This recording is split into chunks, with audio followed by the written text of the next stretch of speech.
الحمدللہ رب العالمین الرحمن الرحیم مالک یوم الدین. اور یوم الدین میں بھی کون کون شامل ہے؟ اب ساری مخلوق کے لیے یوم الدین ہے، اس لیے کہ قیامت کے دن کے جو آثار خدا کریم نے اس میں بتائے وہ صرف انسانوں کے لیے نہیں کہا ہے. جو قیامت کے آثار قرآن میں ذکر ہیں اس سے تو پتہ چلتا ہے کہ زمین و آسمان سارے ہی جو ہے نا کیا ہو جائیں گے، یوم نطوی السماء کطی سجل للکتب.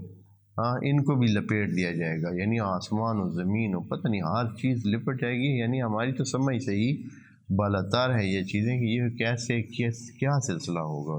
ہے کام تو صرف انہی انسانوں کے لیے کام ہے، انہی انسانوں کے لیے قیامت برپا ہونی ہے، تو پورے جہان کو تلپٹ کرنا جو ہے، آسمان و زمینوں کو دیکھیں گے کہ پہاڑ چل رہے ہیں، اور یہ آپ کو آسمان ایسے لگے گا کہ جیسے اس میں شگاف پڑ گئے ہیں، اور یعنی ہر چیز توڑ دی جائے گی اور ختم کر دی جائے گی.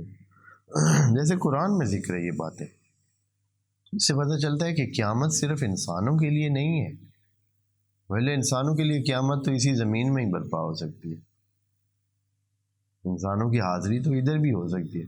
سارے انسانوں کو ایک لائن میں لگا سب کو اکٹھا کر دیں ایک جگہ پہ، یہاں بھی ہو سکتا ہے. یہ سارے آسمانوں کو زمینوں کو لپیٹ دینا، بالکل ہوا بنا کہا ہے کہ پہاڑ جو ہے وہ روئی کے گالوں کی طرح ہو جائیں گے، پتہ نہیں کیا. یعنی ہر چیز تقریباً اپنے اس وجود سے ہٹ جائے گی. اور جیسے کہ کہا کہ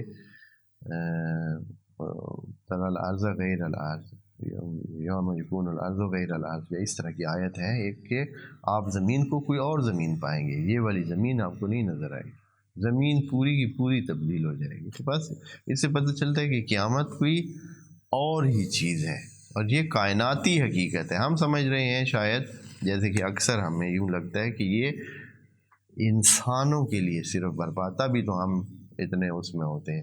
یہ ایک اس پورے خدا کے مخلوق کا ایک مجموعی طور پر ایک عمل ہے، ایک کائناتی عمل ہے.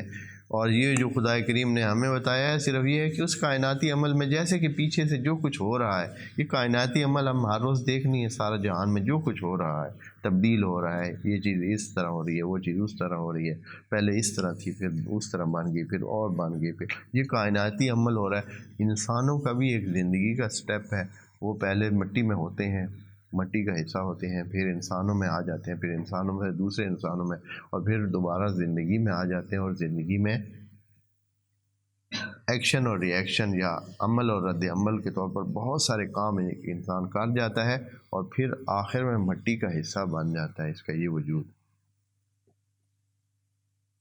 پھر کیا ہونا ہے بس، یعنی اس جیسے کہ عام دوسرے، جیسے آپ یوں لیں کہ ایک لوہے کا ٹکڑا ہے، پہلے مٹی تھا، پھر تبدیل ہو کے لوہے کا ٹکڑا، اس کو یعنی نکالا گیا، صاف کیا گیا، لوہا اس میں سے لیا گیا، لوہا بنا دیا گیا، پھر لوہا استعمال ہوا، چیزیں بنی، مختلف چیزیں، پھر استعمال ہونے کے بعد ایک زندگی گزاری اس نے، پھر دوبارہ اس کو زنگ لگا اور خراب ہو گیا، اور آخر میں سالہ سال کے بعد دوبارہ مٹی میں شامل ہو گیا. ایک کائناتی عمل